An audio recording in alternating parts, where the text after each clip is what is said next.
Shinra recrute. Devenez soldat. Vivez l'action. Défendez l'avenir. Défilez, mission d'élite, technologie de pointe.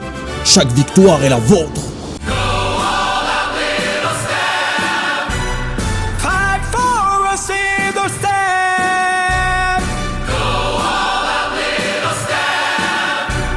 Fight for a single step. He's a good boy who never stops.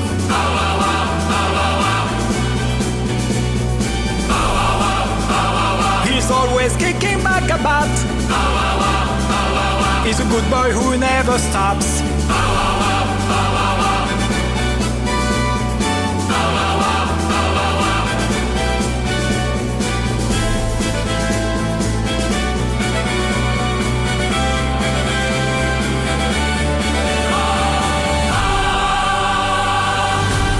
Shinra, pour un monde meilleur. Une nouvelle page de l'histoire de Final Fantasy VII s'ouvre aujourd'hui. Après avoir exploré les méandres de l'œuvre originale et ses multiples déclinaisons, nous arrivons à un tournant, le remake. Comme vous avez pu le voir, la Shinra sponsorise cette vidéo et recrute de nouveaux soldats pour ses missions d'élite.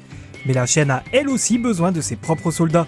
Alors préparez votre uniforme, affûtez vos compétences et rejoignez-nous pour découvrir vos futures missions dans l'univers de Final Fantasy VII.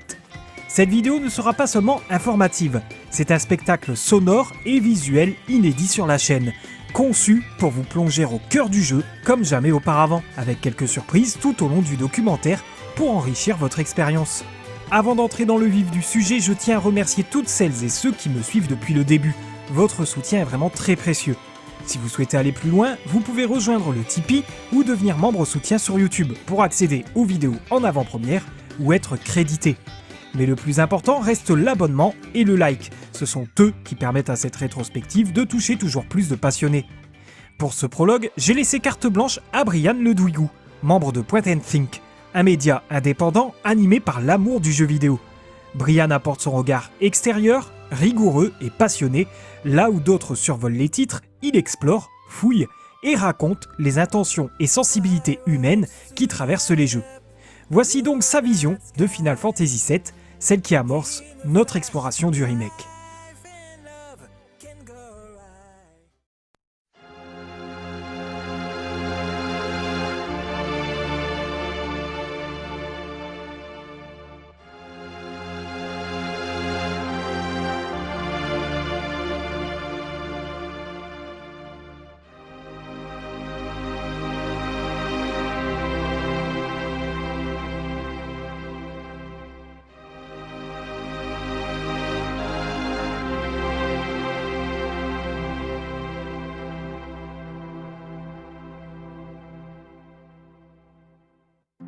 Il y a dans Final Fantasy VII quelque chose qui dépasse le souvenir, quelque chose qui relève de la persistance. Ce n'est pas une simple nostalgie, mais une empreinte.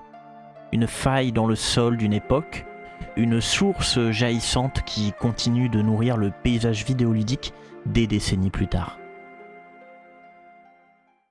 Lors de sa sortie en 1997, Final Fantasy VII n'est pas seulement un jeu, il est un seuil. À un moment où le jeu vidéo entre dans une nouvelle ère de narration, d'ambition esthétique et de souffle mythologique.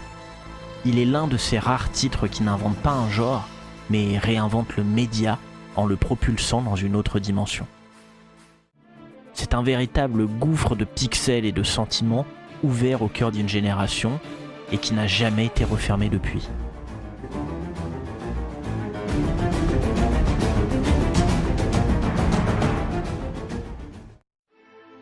J'avais 6 ans lorsque le jeu est entré dans ma vie, presque par accident. C'est mon beau-frère qui possédait une copie du jeu. Sans le savoir, il a ouvert devant moi un monde qui allait tout changer. Je ne comprenais pas tout, ni les mécaniques complexes, ni les nuances du récit, mais je sentais déjà, confusément, que ce que je tenais entre mes mains était différent. C'était quelque chose de plus vaste que le simple divertissement, et qui murmurait à mon âme d'enfant une promesse inédite. C'est ainsi que Final Fantasy VII est devenu, et demeure encore aujourd'hui mon jeu préféré de tous les temps. Il n'est pas seulement à l'origine de mon amour profond pour le jeu vidéo, il est à l'origine de mon désir d'en parler, d'écrire dessus, de chercher les traces qu'un jeu peut laisser dans une vie. Il est, à bien des égards, mon point d'origine, mon mythe fondateur. Ce qui le rend si spécial n'est pas uniquement sa transition vers la 3D, ni la trahison du passage de la saga de Nintendo à PlayStation, ni son marketing titanesque, ni même la popularisation du JRPG en Occident.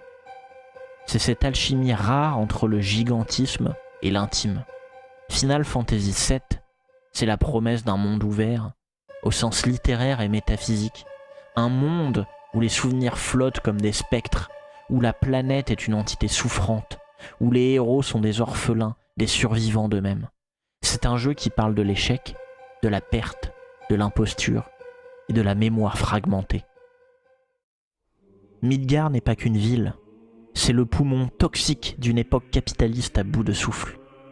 Sephiroth n'est pas qu'un antagoniste, il est une chimère, une pureté dévoyée, une révolte mal dirigée contre un monde menteur.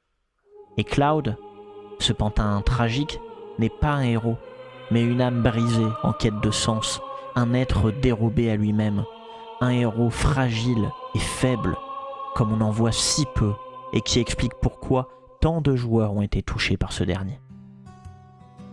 Tout cela, le projet Remake le sait, mais il ne veut pas seulement reproduire ce qui a été fait, il veut répondre. Cette trilogie ne s'inscrit pas dans une logique de fidélité. Il ose, parfois maladroitement, parfois génialement, interroger la mémoire du jeu lui-même. Que reste-t-il de ce que nous avons vécu ? Peut-on réécrire une histoire sans en trahir l'âme ? Le premier épisode de la trilogie, en refermant les murs de Midgar sur un questionnement quant à l'immuabilité du destin, transforme le joueur en gardien de souvenirs. Il est à la fois témoin et acteur d'un récit désormais incertain. Plus encore, le remake devient un miroir tendu à l'original, un dialogue de fantômes entre deux temporalités, entre deux versions d'un même monde. À l'instar du Rebuild of Evangelion, il cherche moins à rejouer le passé qu'à le confronter, à y glisser des failles, des clins d'œil, des ruptures, pour forcer la conversation. Il interroge ce que signifie se souvenir d'une œuvre, ce que cela implique de la refaire, de la comprendre autrement et de la laisser nous transformer à nouveau. On y sent le deuil de l'original comme un fantôme qui rôde, une peur de trahir et une volonté de transcender. Les fillers, ces gardiens du destin, les brèches dans le récit, les reflets de la destinée, tout est là pour dire que Final Fantasy VII n'est plus une simple œuvre linéaire. Il est devenu un palimpseste émotionnel, où chaque reprise est une tentative de préserver sans figer. Dans cette trilogie, ce n'est plus seulement le monde que nous cherchons à sauver, c'est aussi une certaine idée du jeu vidéo, celle d'un art capable de grandir avec ses joueurs, de se relire avec humilité, de convoquer les larmes d'hier pour bâtir les récits de demain. Une idée fragile, presque perdue dans une industrie saturée de franchises sans mémoire. Mais Final Fantasy VII, lui, a toujours porté sa propre mélancolie, celle d'un avenir sacrifié, d'une planète blessée, d'amitié trop courte et de promesses murmurées à l'ombre d'un château d'eau.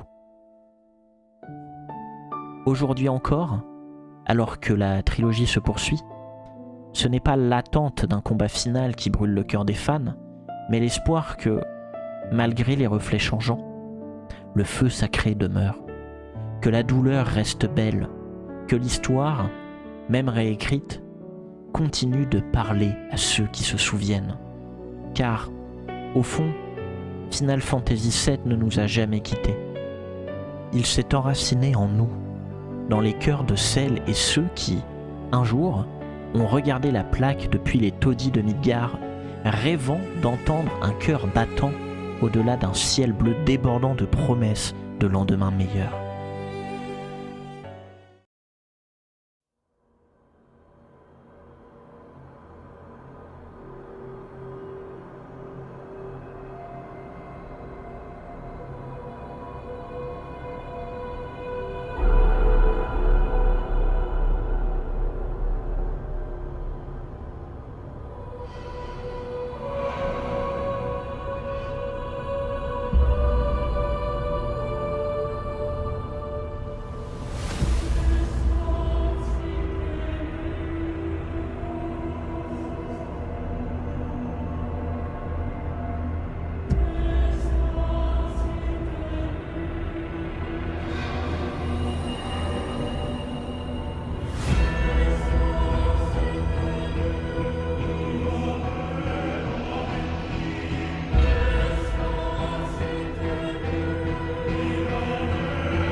Petit rappel des faits, Final Fantasy VII, développé par Squaresoft, sort en 1997 sur la première PlayStation.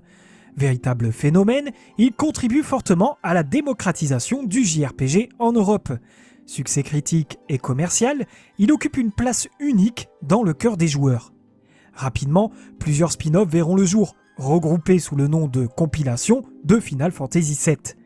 Mais malgré leur réception variable, une demande s'impose avec force, celle d'un véritable remake. Et cette idée ne tarde pas à germer. Dès 2001, une rumeur évoque un projet de remake pour Final Fantasy VII, 8 et 9 sur PlayStation 2. Chaque titre profiterait d'un lifting graphique, de musique remasterisée et tiendrait sur un DVD, bien plus capacitaire qu'un CD. Le tout avec un rendu visuel comparable à Final Fantasy X. La rumeur s'intensifie en 2003 avec l'annonce de Advent Children au Tokyo Game Show. Mais Square Enix dément tout projet de remake. Finalement, ces plans ne verront jamais le jour, bien que la démo technique de Final Fantasy VIII lors de la présentation de la PS2 en 1999 ait pu en donner un avant-goût. À cette époque, même les fans n'imaginent pas sérieusement un remake. Pourtant, un nouveau tournant survient le 3 2005. Sony présente la PlayStation 3 avec une démonstration impressionnante. L'introduction de Final Fantasy VII entièrement recréée en 3D temps réel avec le moteur Crystal Tools, encore nommé par son nom de code White Engine à l'époque. Beaucoup y voient le signal d'un remake en développement. La rumeur enfle encore lorsque le magazine Electronic Gaming Monthly évoque une sortie en 2007. Mais Yoichi Wada, alors PDG de Square Enix, met fin aux spéculations. Il précise qu'il ne s'agissait que d'une démonstration technique destinée à illustrer les capacités de la PS3. Les années passent, et pourtant, les interviews de développeurs montrent un intérêt constant pour le projet. Le public, lui, insiste de plus en plus. En 2007, pour les 10 ans de Final Fantasy VII, la demande atteint un pic. Mais chez Square Enix, les priorités vont ailleurs. La trilogie Fabula Nova Crystallis accapare les ressources. Et l'adaptation aux nouvelles technologies est compliquée pour les équipes japonaises. Ils savent que faire un remake ne peut pas se décider à la légère. Cela nécessiterait de couper du contenu ou d'investir plusieurs années de développement. Trop risqué. En mars 2010, Yoichi Wada évoque timidement l'idée d'un remake en réponse aux requêtes des fans. 2 ans plus tard, il se ravise.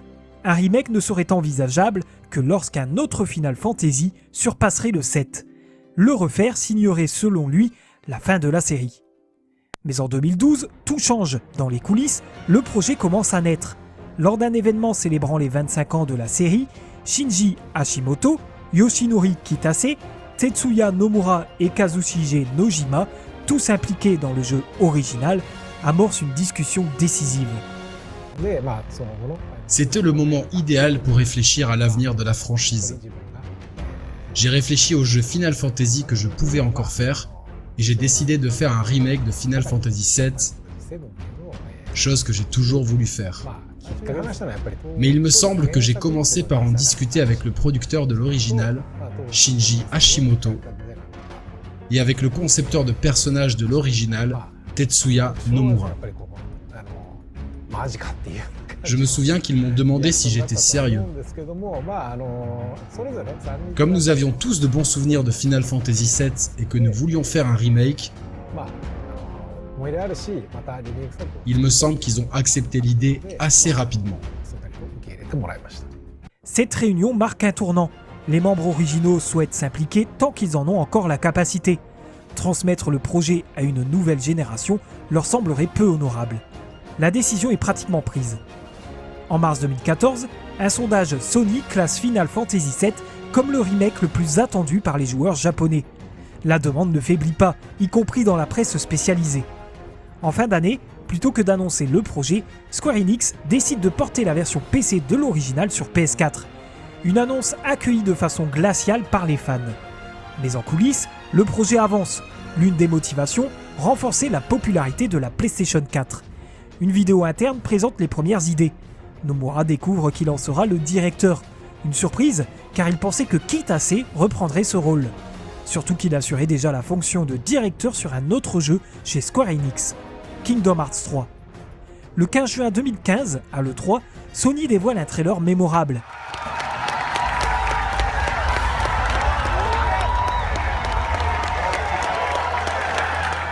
l'émotion est immense. Le remake devient enfin une réalité. Dans la foulée, la version PS4 de l'original, mieux accueillie, trouve une nouvelle visibilité. Peu après, lors du PlayStation Experience de décembre, Square Enix annonce un changement majeur. Le remake ne sera pas un jeu unique, mais une œuvre en plusieurs épisodes. Une manière d'éviter les coupes drastiques et de permettre un traitement plus ambitieux du matériau d'origine. Square Enix officialise rapidement un partenariat stratégique avec Sony. Le remake devient une exclusivité temporaire PlayStation 4. Un accord qui permet non seulement de bénéficier d'un coup de projecteur massif sur la console, mais aussi d'assurer un budget de production plus ambitieux grâce au soutien du constructeur. Ce deal offre à Square Enix une sécurité financière bienvenue pour un projet aussi colossal. Et les effets ne tardent pas à se faire sentir. Dès l'annonce du remake à l'E3 2015, l'action de Square Enix bondit en bourse, atteignant des sommets qu'elle n'avait plus connus depuis 2008. Le message est clair, l'attente est immense, et le remake de Final Fantasy VII n'est pas seulement un projet nostalgique, il s'impose déjà comme un enjeu majeur pour l'avenir de la firme.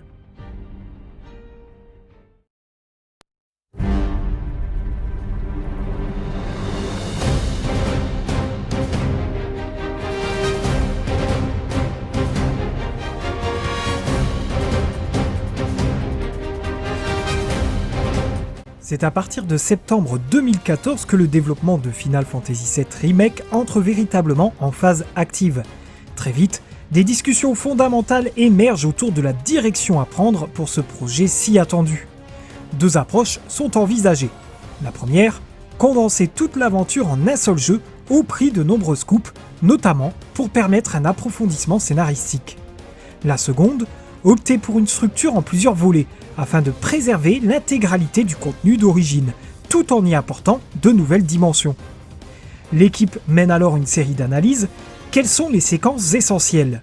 Quelles scènes les fans jugent-ils incontournables ? Une chose devient vite évidente, toute coupe majeure provoquerait une levée de bouclier. Le choix s'impose donc de lui-même, Final Fantasy VII Remake sera découpé en plusieurs parties, chacune conçue pour offrir une expérience riche, complète et parfois inédite. Nous reviendrons plus tard sur le traitement du scénario.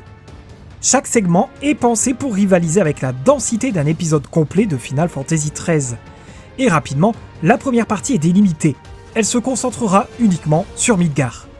Un choix stratégique assumé par l'équipe, non pas parce que Midgar est le point d'entrée du jeu, il l'a toujours été, mais parce qu'il incarne à lui seul toute l'essence dystopique et politique de l'univers de Final Fantasy VII. C'était l'occasion rêvée d'en faire un segment dense, riche et étendu, capable de tenir seul sur un jeu entier. Tetsuya Nomura lui-même évoquera les nombreuses inquiétudes suscitées par cette décision. Car dans le jeu original, Midgar ne représente qu'une infime portion de l'aventure, environ 7 heures de jeu, même si, en réalité, certains témoignages en ligne suggèrent une durée un peu plus longue selon les styles de jeu. Quand j'ai commencé à travailler sur Remake, j'ai regardé des vidéos de jeux et de commentaires de joueurs en ligne.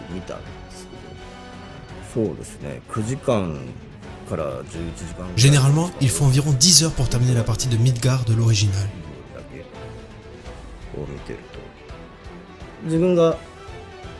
Ces sections défilaient avec beaucoup plus de fluidité que dans mon souvenir.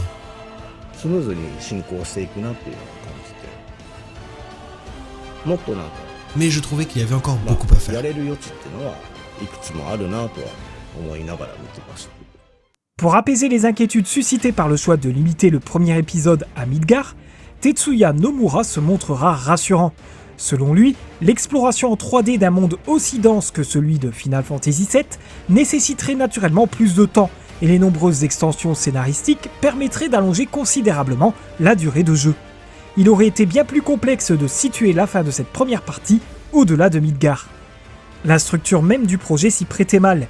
Il était plus simple pour l'équipe de concevoir des arcs narratifs secondaires commençant et s'achevant dans Midgar, plutôt que de devoir gérer une coupure brutale peu après la sortie de la ville. D'un point de vue purement technique, la conception des niveaux évoluait également dès la fin de Midgar. Il semblait donc plus cohérent de s'en tenir à une seule logique de design pour cette première phase, et de repousser tout changement majeur à l'épisode suivant. À l'origine, Square Enix envisageait de confier le développement à un studio externe, CyberConnect 2. Après leur collaboration réussie sur Final Fantasy VII G-Bike, le studio semblait être un choix logique. Leur expertise en gameplay dynamique et en mise en scène cinématique leur donnait un avantage certain. Mais le développement s'avérera chaotique, et en mai 2017, Square Enix décide de reprendre le projet en main. C'est l'équipe interne de la Business Division 1 qui sera désormais en charge du remake. Un projet désormais considéré comme aussi stratégique et ambitieux qu'un épisode numéroté de la série. Heureusement, Tetsuya Nomura ne porte pas seul cette responsabilité. Il est épaulé par Naoki Hamaguchi, promu co-directeur. Déjà chef de projet sur Mobius Final Fantasy et programmeur sur Lightning Returns Final Fantasy XIII, Hamaguchi apporte une expérience solide au projet. Ensemble, ils prennent une décision cruciale. Le remake ne se contentera pas d'embellir l'original. Il ne s'agira pas d'un simple lifting. Le système de jeu sera modernisé en profondeur pour répondre aux standards actuels, tout en conservant l'essence de l'œuvre d'origine. L'objectif est clair, proposer un gameplay à la fois novateur et empreint de nostalgie, capable de séduire les anciens fans, comme une toute nouvelle génération de joueurs.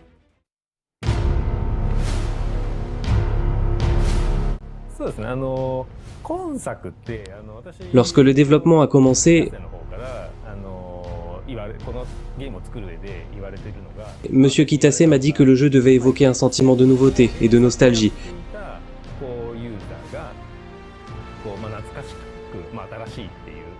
Pour les joueurs du Final Fantasy VII original et pour ceux qui n'y avaient pas joué mais qui connaissaient Cloud et Sephiroth, qui avaient entendu parler d'eux.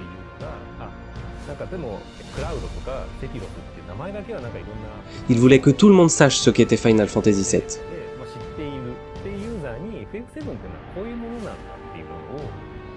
J'ai pris cela à cœur. Il s'agit cependant d'un jeu moderne et, de nos jours, les jeux orientés action sont la norme. Nous voulions créer quelque chose qui satisferait aussi bien les fans de RPG au tour par tour classique que les fans d'action moderne. C'était l'un de nos principaux objectifs lors du développement.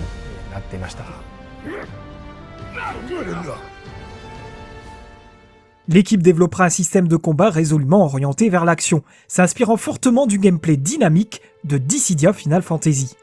Toutefois, certaines mécaniques emblématiques du jeu original seront conservées et intégrées à ce nouveau système, notamment la barre ATB qui joue un rôle clé dans la gestion du rythme des combats. Pour superviser cette refonte, Square Enix fera appel à Teruki Endo, un réalisateur de combats expérimenté, reconnu notamment pour son travail sur Monster Hunter World, où il a contribué à créer des affrontements fluides et stratégiques. Le terme action englobe une multitude d'aspects. Le simple fait d'avoir une caméra mobile et de laisser le joueur se déplacer librement par exemple.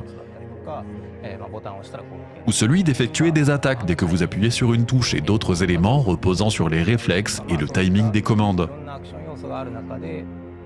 Nous devions décider jusqu'où nous voulons aller, quels éléments d'action utiliser et dans quelle mesure incorporer le système ATB.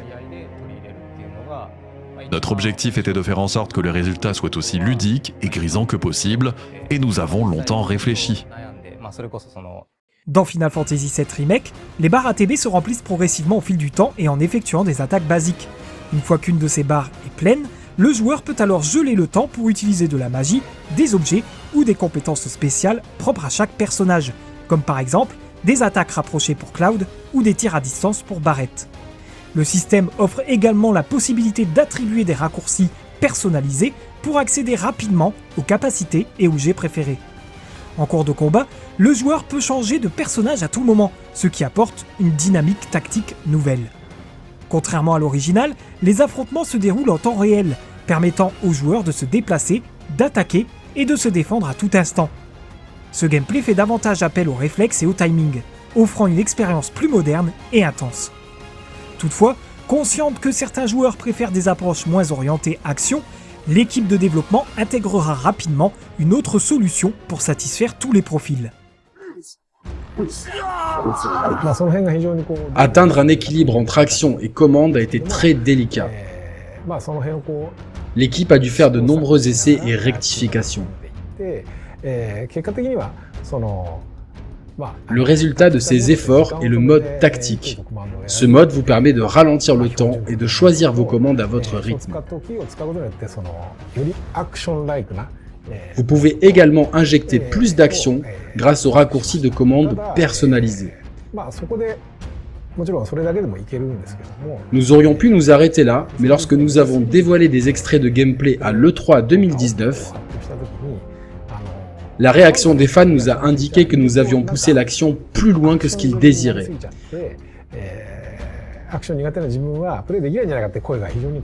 Certaines personnes disaient en ligne qu'elles ne pensaient pas parvenir à y jouer car elles n'étaient pas douées pour les jeux d'action.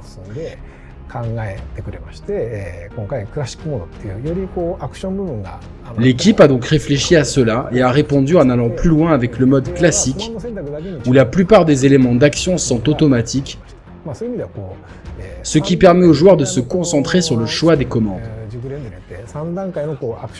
Cela signifie que nous avons 3 variantes entre action et commande pour correspondre aux désirs et au niveau des différents joueurs. Les points de magie se régénèrent en partie lorsque le personnage subit des dégâts, un mécanisme qui encourage une gestion active du combat. De la même manière, la jauge de transcendance, équivalente à la jauge de limite de l'original, se remplit au fur et à mesure que le joueur encaisse des coups, permettant de déclencher des attaques puissantes et spectaculaires. Les jauges, les chiffres qui indiquent les dégâts, ainsi que le retour des matérias, restent des éléments fondamentaux de l'identité visuelle et ludique de la franchise Final Fantasy. Nomura tenait absolument à ce que ces aspects emblématiques soient conservés, afin de respecter l'ADN du jeu original tout en le modernisant. En regardant la franchise Final Fantasy dans son ensemble, j'ai pensé qu'il fallait conserver toutes les caractéristiques chiffrées et les jauges. Ce sont des éléments essentiels de la franchise. Le résultat est un gameplay qui parvient à satisfaire à la fois les fans de la franchise et les nouveaux joueurs. Les 4 personnages jouables dans cette première partie disposent chacun d'un large éventail d'armes pouvant être améliorées au fur et à mesure que les personnages montent en niveau. Ces améliorations renforcent diverses statistiques, comme l'attaque ou la défense. Chaque arme possède également une compétence spéciale que le joueur peut acquérir de manière définitive en remplissant certains objectifs précis. Par ailleurs, une multitude de quêtes annexes est disponible dès le chapitre 3. Elles invitent le joueur à réaliser différentes missions, telles que chasser les rats géants du secteur ou affronter un chien de garde sur l'avenue des débris. Ces quêtes rapportent non seulement des guilds, la monnaie du jeu, utile pour acheter des objets, des armes ou des accessoires dans les boutiques des zones plus vastes, mais aussi parfois des récompenses supplémentaires. C'est également à partir de ce chapitre que le joueur fait la connaissance de Chadley, un membre du département recherche et développement de la Shinra. Il propose aux joueurs de réaliser des rapports en remplissant des objectifs spécifiques durant les combats, comme analyser des ennemis ou utiliser certaines techniques pour les surprendre. Ces rapports permettent à Chadley de collecter des données nécessaires à la création de nouvelles matérias. Il offre aussi la possibilité de participer à des missions en réalité virtuelle, où le joueur affronte des experts dans l'espoir d'obtenir leur matérias d'invocation, parmi lesquels figurent Shiva, Gros Chocobo, Léviathan et Bahamut.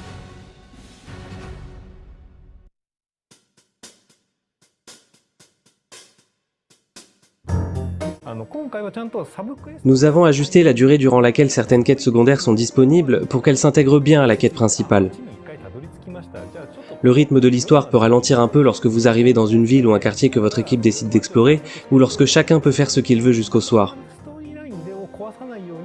Les détours et les quêtes secondaires sont intégrés de sorte à ne pas interrompre la quête principale. Nous voulions que tout contribue à la sensation d'immersion dans l'histoire à Midgar. L'exploration ne se limite pas aux quêtes secondaires, elle intègre également une collecte de morceaux emblématiques de Final Fantasy VII pour votre jukebox. Les mélomanes pourront ainsi redécouvrir chaque thème remixé, ajoutant une dimension nostalgique et immersive au jeu. Les différentes boutiques rencontrées tout au long de l'aventure proposent une variété d'articles qui peuvent varier d'une boutique à l'autre. Certaines offrent même des remises temporaires disponibles à des moments précis de l'histoire et en quantité limitée.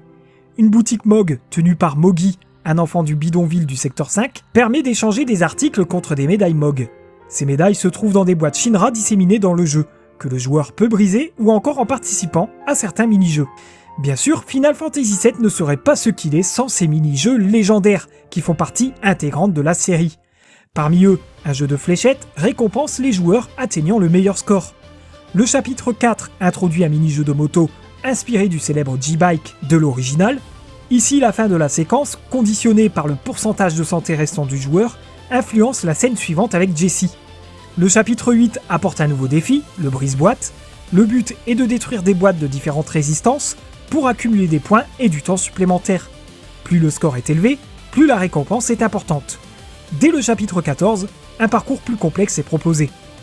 Au chapitre 9, le Colisée du Wall Market ouvre ses portes, offrant des combats en plusieurs rounds contre des listes d'ennemis avec des personnages imposés ou libres.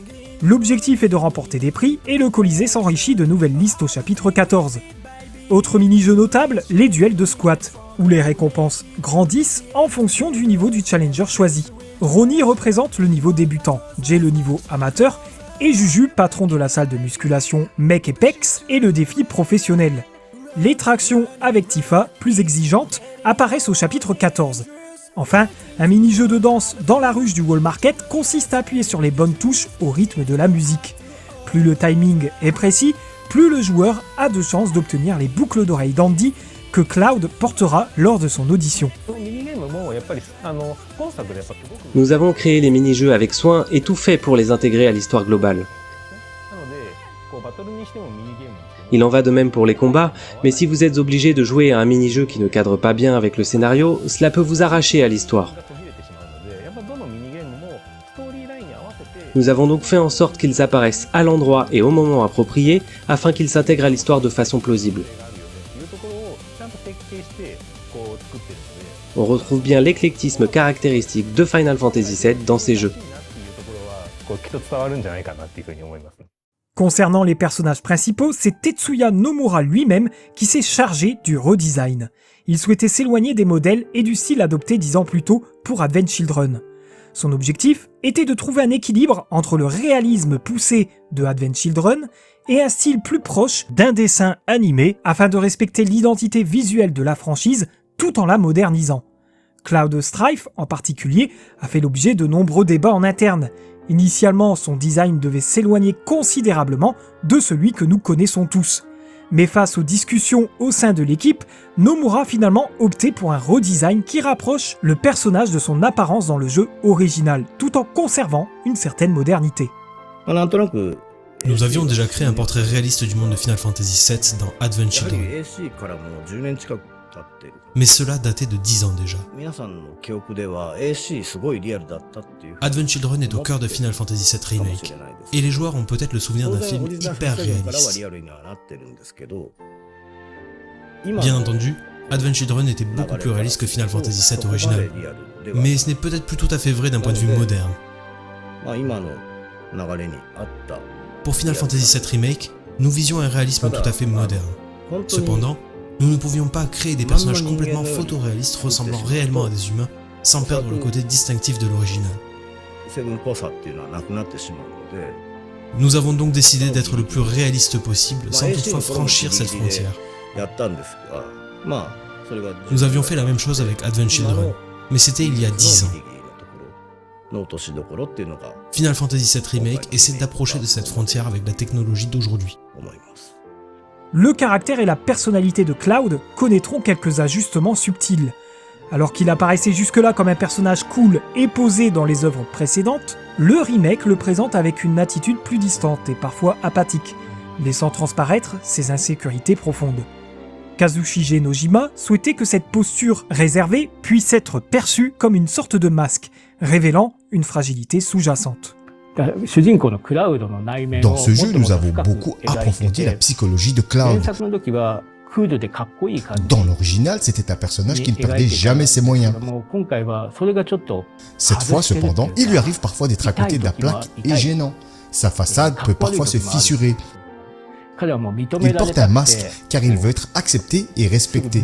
Et lorsqu'il est confronté à quelque chose qu'il ignore, il dit « ça ne m'intéresse pas ». J'ai écrit son personnage de telle sorte que vous pensiez que son attitude n'est pas spécialement cool et qu'il peut parfois être un peu nul. Le plus grand changement concerne Tifa, dont le design a été rendu considérablement plus réaliste. car l'équipe s'est rendu compte que son apparence initiale ne correspondait pas aux scènes de combat. Aussi, plus d'une vingtaine de tests de teinte pour ses cheveux furent réalisés. Alors qu'ils étaient noirs dans l'original et les titres suivants, ils adopteront une nuance brune légèrement cendrée. Barrett, quant à lui, ne subira pas de modifications majeures, mais de nombreux détails supplémentaires seront ajoutés à sa mitrailleuse rotative, comme l'intégration d'un moteur renforçant le réalisme de son arme. Sur la cohésion du trio principal, Kazushige Nojima parviendra à rendre les interactions naturelles en respectant leurs caractères respectifs.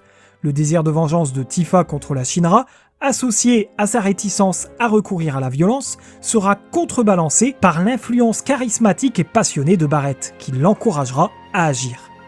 Concernant les autres personnages, Aeris bénéficiera d'un design reflétant davantage sa gaieté naturelle, avec une veste revisitée pour lui conférer un style plus motard. La conception de Raid 13 posera un défi particulier. L'équipe souhaitait un rendu plus réaliste sans sacrifier sa personnalité unique. Il conservera ainsi son aspect animalier et son pelage réaliste. Avec un changement notable, son collier deviendra une arme spécifique pour le remake. Sephiroth, de son côté, sera équilibré entre fidélité à l'original et réalisme, avec une tenue qui se distingue par certains détails subtils, visibles à l'observation attentive. Le design des personnages secondaires sera confié à Roberto Ferrari. Tous ces personnages seront ensuite modélisés par la division CGI de Visualworks, après un travail préalable de conception de tenue IRL servant de référence. Le développement s'appuiera sur l'Unreal Engine 4, optimisé en collaboration entre Square Enix et Epic Games Japan, peu après l'acquisition du moteur par Square Enix. Notons que l'Unreal Engine 4 a également été utilisé pour Kingdom Hearts 3 et les équipes de ce dernier ont apporté leur soutien technique au développement du remake. Enfin, l'éclairage bénéficiera d'un renforcement via le moteur d'éclairage Enlighten. Et pour sublimer l'ensemble, une réorchestration complète de la bande-son sera proposée, promettant une expérience sonore digne de ce nom.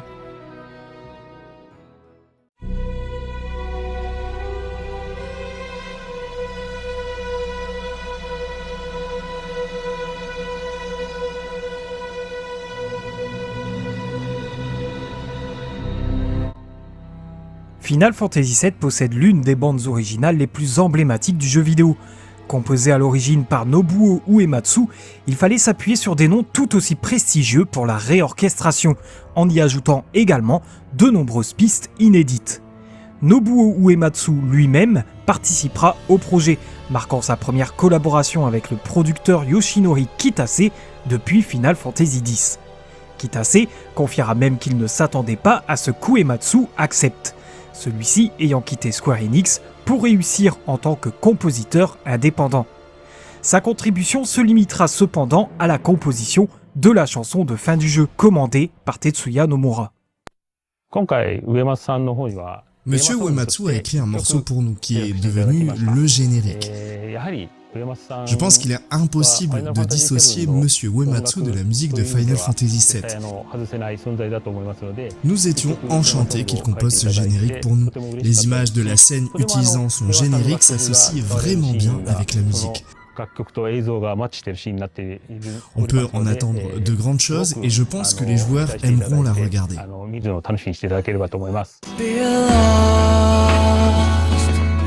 Drifting along, floating up high, time after time. Tetsuya Nomura souhaitait une chanson reflétant l'état d'esprit de Cloud, une pièce rock portée par des voix masculines et symbolisant la pluie. C'est Yosh, chanteur du groupe Survive Said the Prophet, qui interprétera cette chanson intitulée Holo. Le reste de la bande originale comprendra principalement des réorchestrations des musiques du jeu original, ainsi que des réinterprétations de certains thèmes.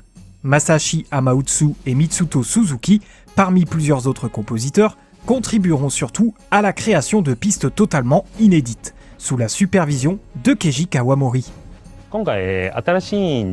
Les nouvelles scènes sont accompagnées de nouveaux arrangements et de thèmes inédits, mais la musique de l'original était géniale, alors il y avait une certaine pression autour de ces nouvelles musiques.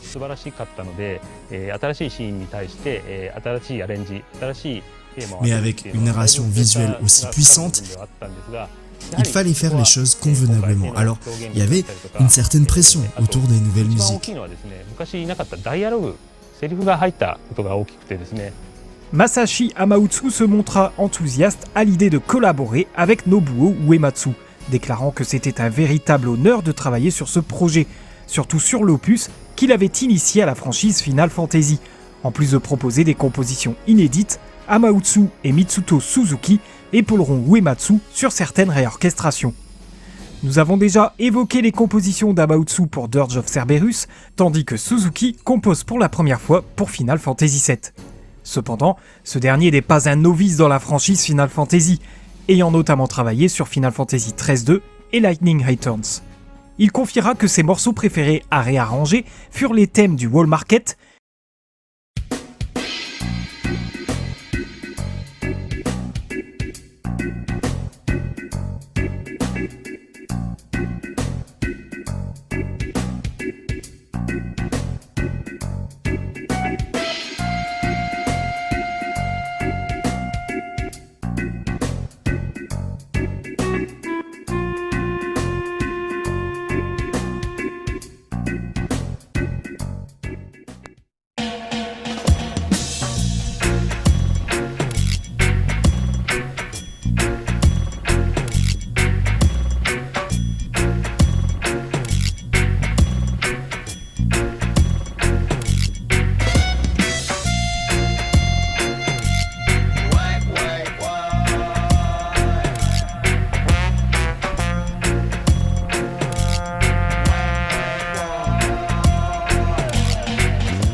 Dionibi In,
et de Midgar Highway.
Un autre élément différencie cette bande-son de celle du jeu original.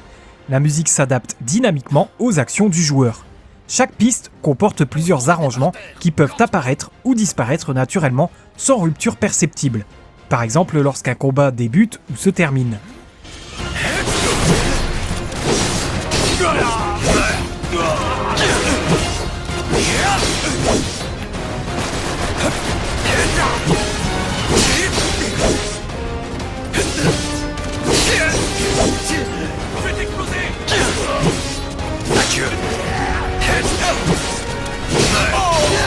Adieu.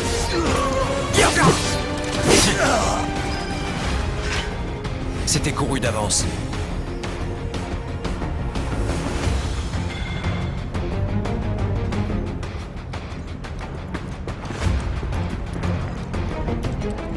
Durant les phases de combat, la musique évolue également pour refléter les émotions que l'équipe souhaitait transmettre lors de moments clés.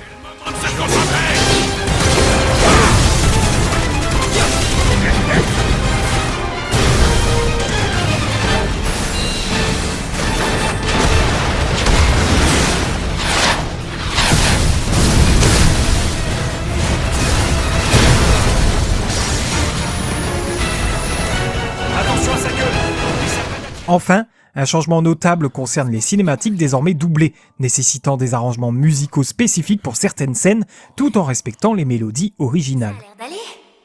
Alors, t'es réveillé? Oh, tu es... Iris. Et toi? Tu m'as pas dit? Moi, c'est Cloud. On a fini par se retrouver? De quoi tu parles? On dirait que la musique interactive, c'est-à-dire une musique qui change de façon dynamique pour s'adapter à l'action, a gagné en popularité partout dans le monde ces dernières années. Ce style de musique a été incorporé dans Final Fantasy VII Remake, particulièrement en tenant compte du fait que ces scènes comprenaient désormais des dialogues. Certaines scènes peuvent requérir 3 versions différentes d'une même musique. Le tempo et la composition restent les mêmes pour les 3, tout comme le moment où la mélodie commence, mais chacune a des arrangements différents. Les 3 sont joués en parallèle et se fondent les unes dans les autres, passant librement d'une version à l'autre.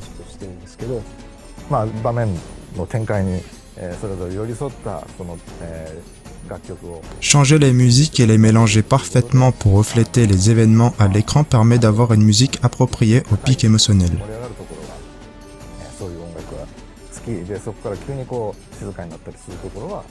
Lorsque le jeu exige une atmosphère plus calme, cela permet d'effectuer une transition naturelle, en douceur, correspondant aux actions du joueur et aux images. Au niveau des sorties des OST en physique et sur les plateformes de streaming, il y a eu beaucoup de variantes pour le remake. La première sortie est un set double vinyle Final Fantasy VII et Final Fantasy VII Remake, sorti en janvier 2020 au Japon, puis le 27 mars 2020 en Europe et aux États-Unis. Ce dernier proposait 2 picture discs comprenant une sélection de pistes de ces 2 jeux.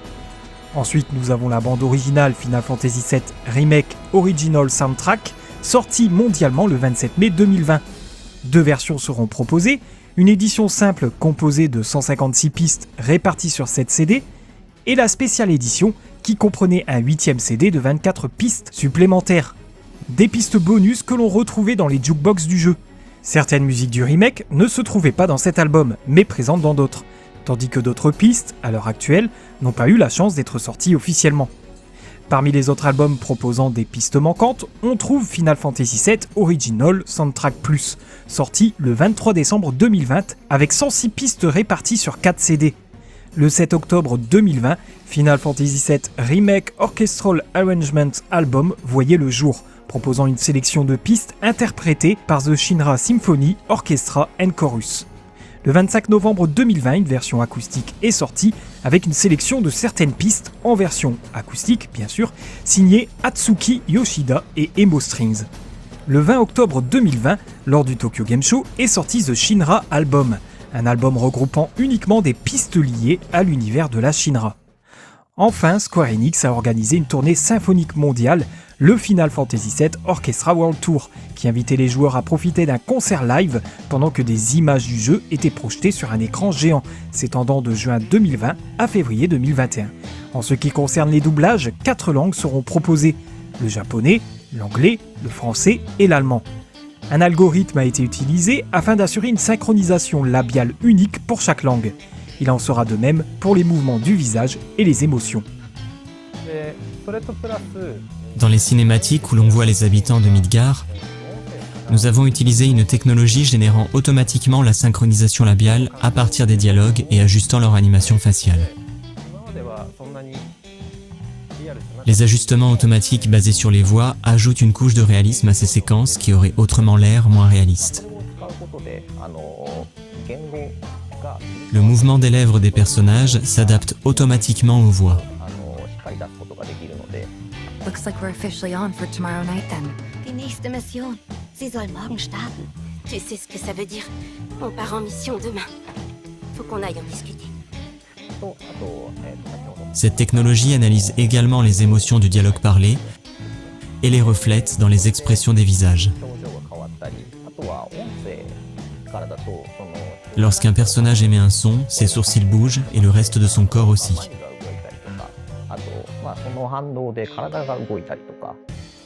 Une intelligence artificielle sera même capable de générer des bruitages en prenant en compte plusieurs paramètres différents, offrant ainsi une immersion sonore plus dynamique et adaptée aux actions du joueur.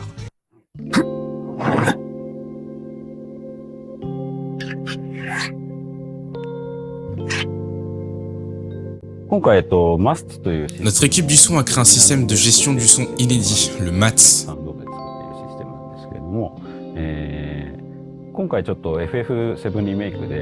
Ce système a été amélioré du tout au tout pour Final Fantasy VII Remake.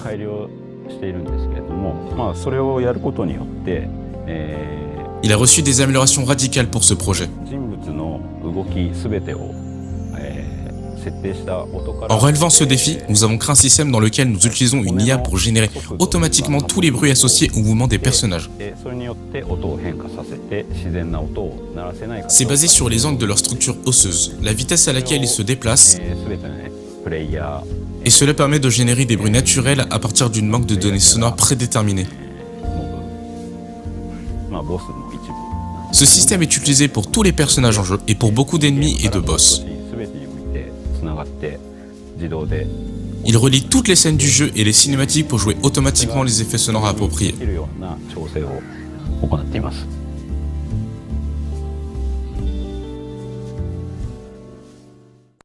La majorité des comédiens de doublage d'Advent Children pour les versions japonaises et françaises seront de retour. Takahiro Sakurai, doubleur de Cloud Strife en version japonaise, se dira surpris par son personnage car il ne connaissait pas la jeunesse ni le passé de Cloud. Le doublage dans l'univers de Final Fantasy VII n'ayant débuté qu'à partir d'Advent Children. Le doublage français connaîtra une exception notable. Marie-Eugénie Maréchal, voix d'Aerys Gainsborough dans Advent Children, sera remplacée par Céline Meloul. La traduction française mobilisera jusqu'à 6 traducteurs pour respecter les délais de sortie du jeu. Laurent Sautière, l'un d'eux, confiera que le moindre changement dans une phrase japonaise pouvait entraîner d'importantes modifications sur plusieurs phrases en français. Il évoquera aussi la difficulté de respecter la traduction française originale, souvent jugée insatisfaisante à l'époque, et les nombreux ajustements réalisés pour proposer une version améliorée.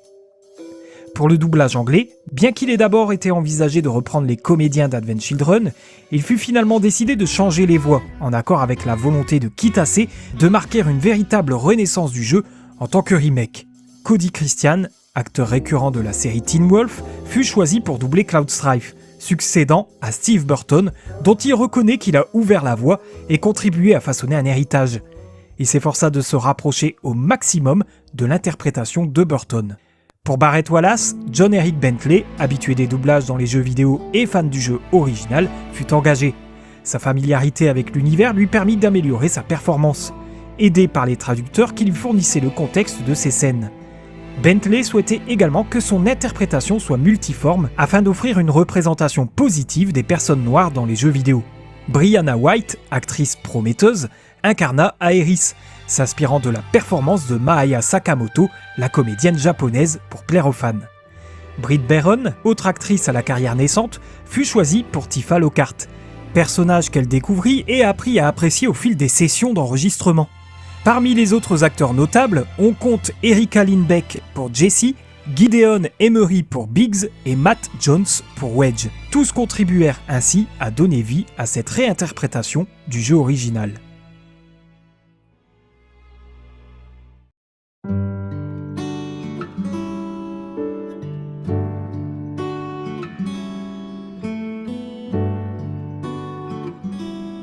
On arrive à une partie de la vidéo qui contient des spoilers sur les événements du remake. Vous pouvez passer directement à la section suivante grâce au chapitrage si vous souhaitez éviter ces révélations. Tout comme le gameplay devait à la fois rappeler le passé tout en étant innovant, le scénario se devait de suivre ce même équilibre.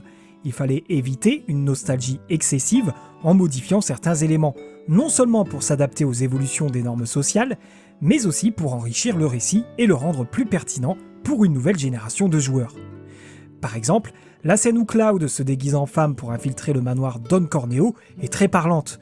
Dans le jeu original, cette séquence, traitée comme un gag, adoptait un ton humoristique qui peut aujourd'hui être perçu comme une parodie insensible des questions de genre. Dans le remake, cette scène est transformée en un moment de célébration et de spectacle, avec un ton bien plus respectueux et inclusif, loin de la moquerie. Par ailleurs, Nojima a été rappelé pour écrire de nouvelles séquences scénaristiques, complétant ainsi le récit. Il a terminé le scénario de cette première partie en décembre 2015, couvrant le début du jeu original jusqu'à la fuite de Midgar. Ce travail montre que le remake est à la fois un hommage fidèle à l'œuvre originale et une réinterprétation qui apporte de nouvelles perspectives. Cela dit, certaines problématiques sociales abordées dans le jeu original sont restées d'actualité 23 ans plus tard et n'ont pas nécessité de modification. C'est notamment le cas du monopole des entreprises, des inégalités économiques et surtout de la question écologique. Sur ces thèmes, le jeu original était même en avance sur son temps. L'histoire débute dans une immense ville du nom de Midgar. Il a fallu 30 ans à la Shinra pour bâtir cette ville faite d'acier. Cette ville qui s'élève jusqu'au ciel est surmontée par ce qu'on appelle un plateau, la zone occupée par les plus riches. Tout en bas se trouvent les bidonvilles, occupés par les plus pauvres. C'est une représentation flagrante des inégalités sociales.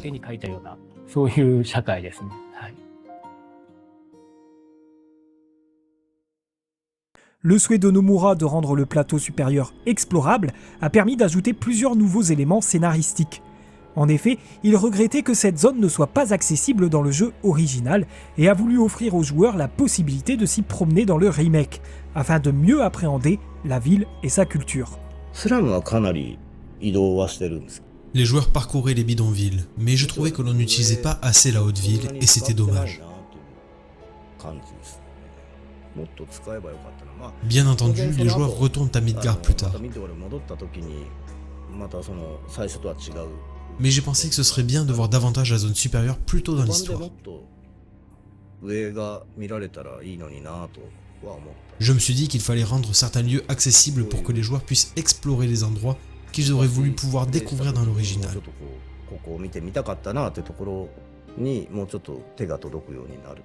Les joueurs auraient voulu entrer dans tel immeuble ou tel labo. Vous plongerez dans Midgar plus profondément qu'auparavant.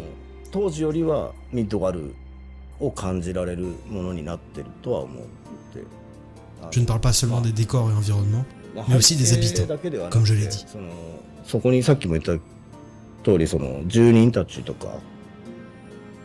C'est un moyen de renforcer encore davantage l'immersion dans cet univers déjà si travaillé. Dans cette optique, certains personnages mineurs gagneront en importance, passant même du statut de figurant à celui de personnage secondaire. On pense notamment à Biggs, Wedge et Jessie, qui ne servaient à l'origine que de remplissage narratif.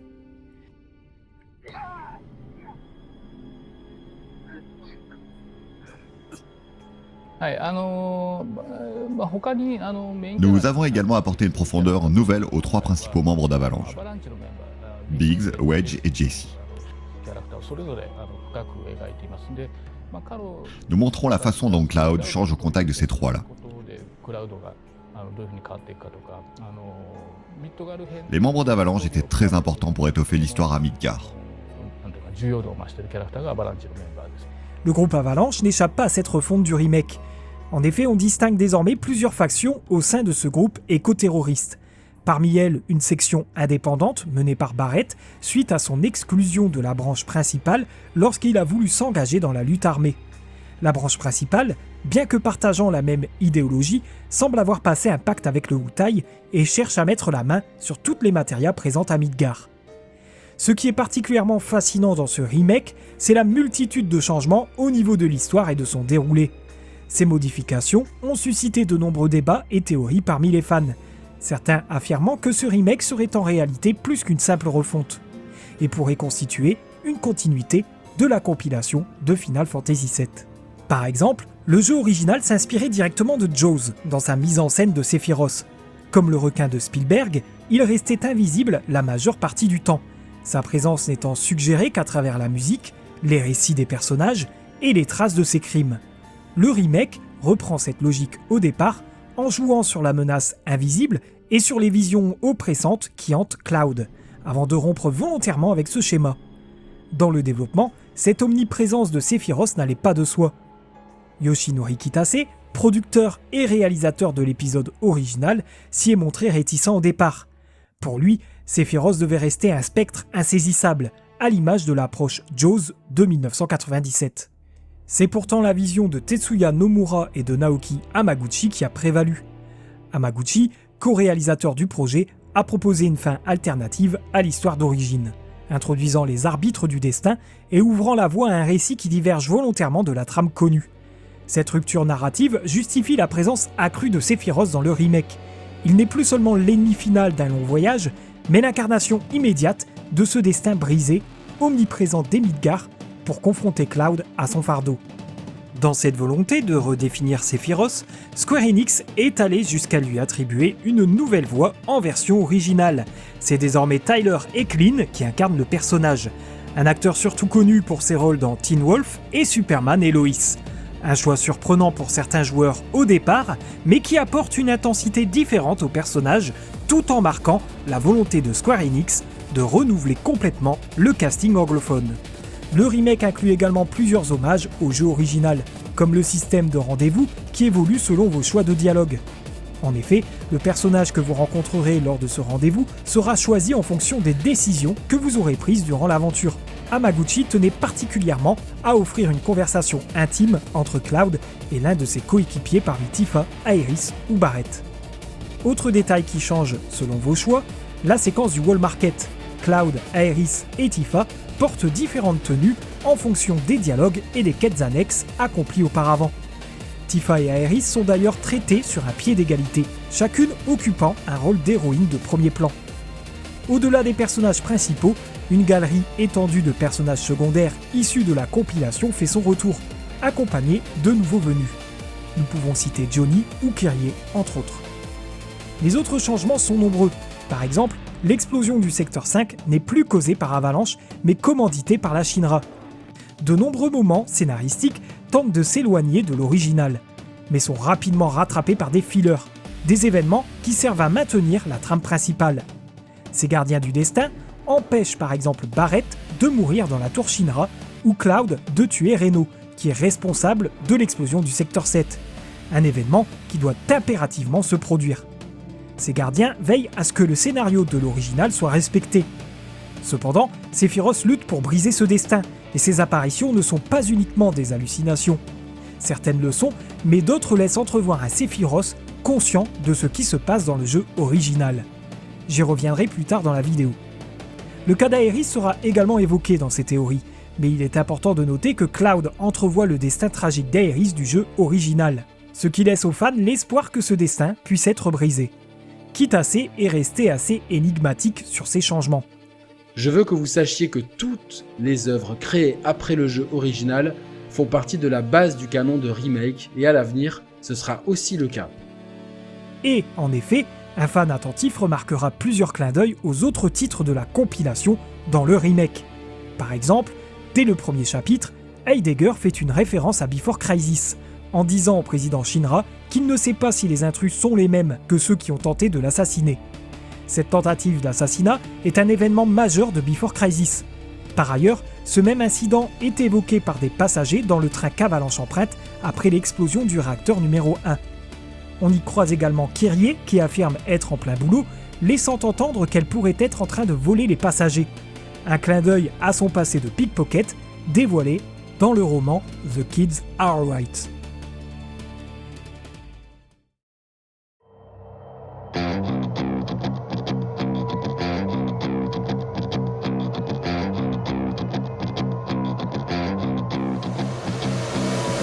Comme mentionné en début de vidéo, Final Fantasy VII Remake a été officiellement annoncé lors de l'E3 2015 à travers une bande-annonce cinématique réalisée par le studio Visualworks.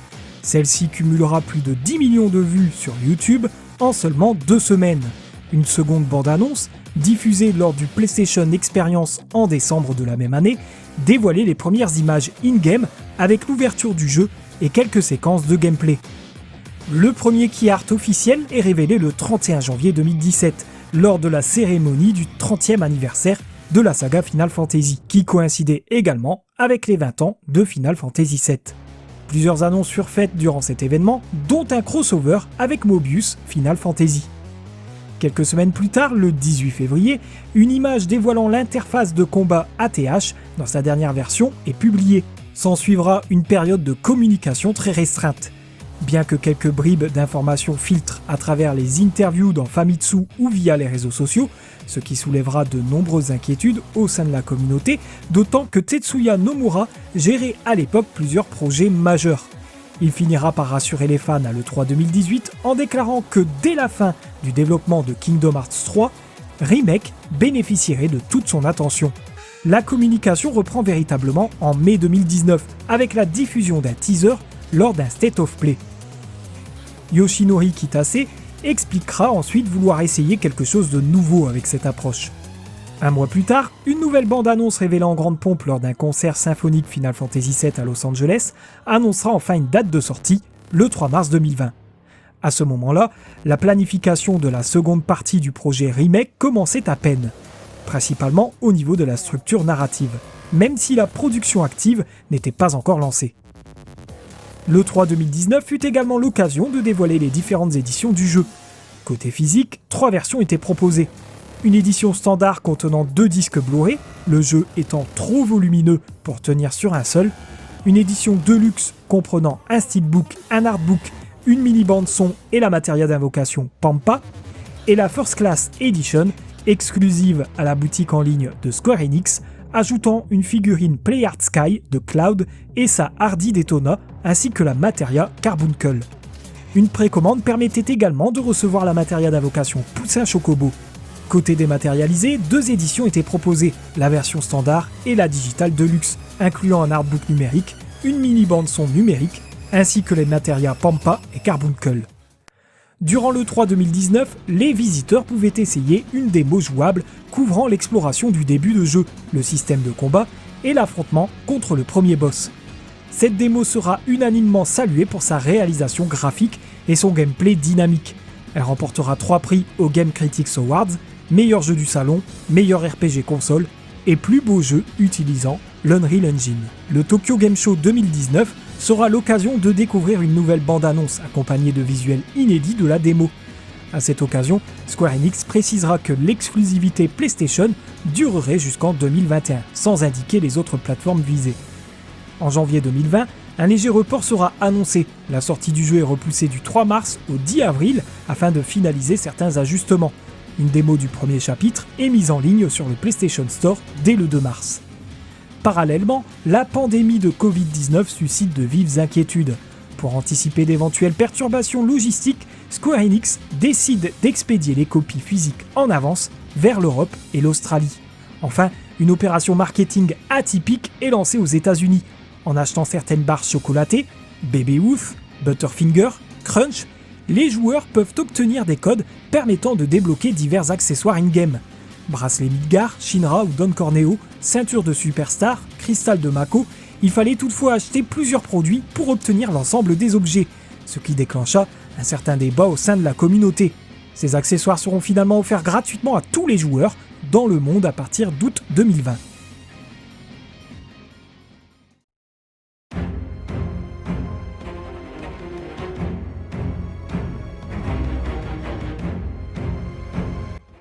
Ici, nous ne proposerons pas un simple résumé du scénario, nous allons également explorer des anecdotes de création, comparer certaines scènes avec la version originale et poser quelques théories sur la nature même de cette saga remake. Vous êtes prévenus, cette section contient des spoilers. Dès le lancement du jeu, le joueur choisit un niveau de difficulté. Le mode classique correspond à la difficulté normale, mais avec un automatisme des déplacements et des attaques, permettant aux joueurs de se concentrer sur la sélection des compétences et des sorts. Le mode facile, quant à lui, réduit les points de vie des ennemis, accélère le remplissage de la jauge de choc et booste l'efficacité des alliés. Les altérations d'état se dissipent plus vite, les dégâts reçus sont moindres et les interruptions sont plus rares. Le mode normal désactive ses avantages, et enfin le mode difficile, disponible uniquement après avoir terminé le jeu une première fois, impose plusieurs restrictions. Impossible d'utiliser des consommables ou de récupérer des MP sur les bancs. Les ennemis sont repositionnés et certains compteurs sont plus exigeants. Ce mode se sélectionne via le menu de chapitre, sans possibilité de retour en arrière une fois lancé.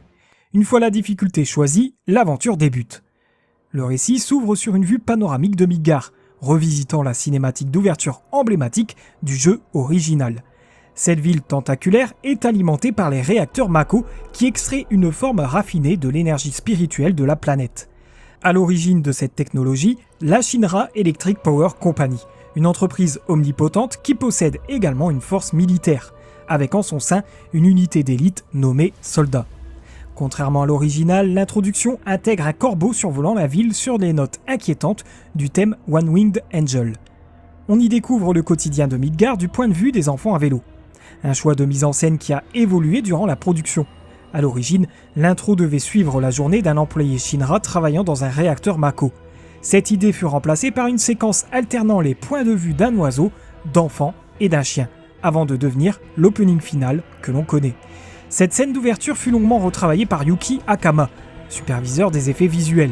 Il confiera avoir volontairement laissé reposer la scène à plusieurs reprises pour y revenir avec un œil neuf, quitte à se faire réprimander par ses supérieurs, inquiets de son perfectionnisme. Le joueur fait ensuite la connaissance de Cloud Strife. Ancien membre du Soldat, il accepte une mission ponctuelle confiée par son ami d'enfance, Tifa, et rejoint le groupe éco-terroriste Avalanche. Mais Cloud est surtout motivé par l'argent. Avalanche milite contre l'exploitation abusive du Mako, qu'elle considère comme destructrice pour la planète. Leur objectif, s'infiltrer dans le réacteur numéro 1 pour y poser une bombe. L'équipe est composée de Barrett Wallace, Jesse, Biggs et Wedge. Malgré de nombreuses péripéties, la mission est un succès, mais la Shinra, déjà au courant, observe leurs faits et gestes. Le président Shinra, ainsi que Heidegger, directeur exécutif des forces de sécurité publique, suivent l'opération de près. Après l'explosion, les membres d'Avalanche se séparent et se donnent rendez-vous à la gare du secteur 8. Cloud, seul, traverse une ville en ruine, dévastée par les flammes et les pleurs des habitants. Cette atmosphère agit comme un déclencheur pour lui. Il revoit certains souvenirs enfouis. C'est alors qu'apparaît une silhouette familière, Sephiroth, un ancien soldat que Cloud croyait avoir tué quelque temps plus tôt. Mais cette apparition est-elle réelle? Une hallucination? Dans cette séquence troublante, Sephiroth évoque un lien profond entre eux. Un lien plus fort que la mort elle-même. Il supplie Cloud de survivre, affirmant qu'ils doivent s'unir pour sauver la planète. Cloud reste sous le choc. S'il était persuadé d'avoir mis fin à son existence, Sephiroth, lui, rétorque qu'il ne l'a jamais oublié. Mais encore une fois, s'agit-il d'une simple hallucination de Cloud, ou bien Sephiroth lui répond-il réellement? Car après tout, ce Sephiroth-là pourrait bien être une version post-Advent Children, qui aurait déjà connu la défaite face à Cloud. Une hypothèse renforcée par un élément fondamental. On sait depuis longtemps que Sephiroth ne peut revenir sans les souvenirs de Cloud. Il a donc tout intérêt à ce que ce dernier survive, du moins jusqu'au moment opportun. Son avertissement prend alors tout son sens.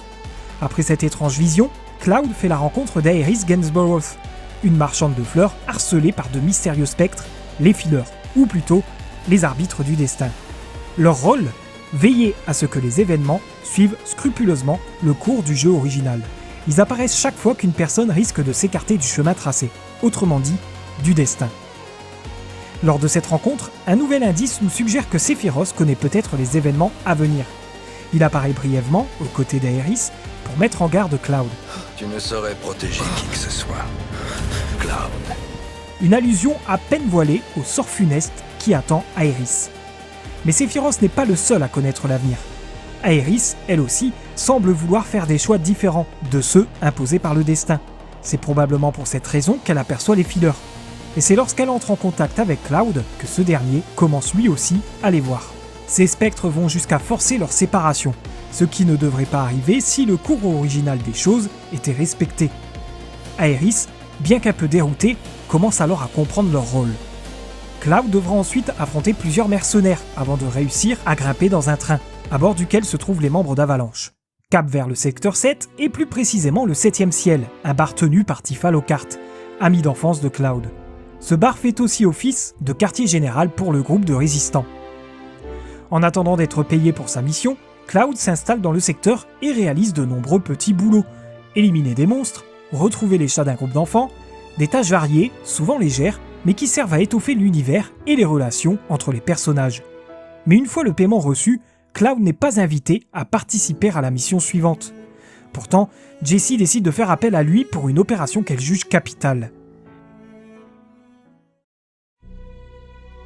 Pour résumer ces 3 premiers chapitres, on peut déjà établir plusieurs théories. Il existerait 2 Sephiroth distincts. Le premier, issu des hallucinations de Cloud, correspond à celui que l'on connaît du jeu original, comme lorsqu'il voit son ancien voisin appelé à la fameuse réunion.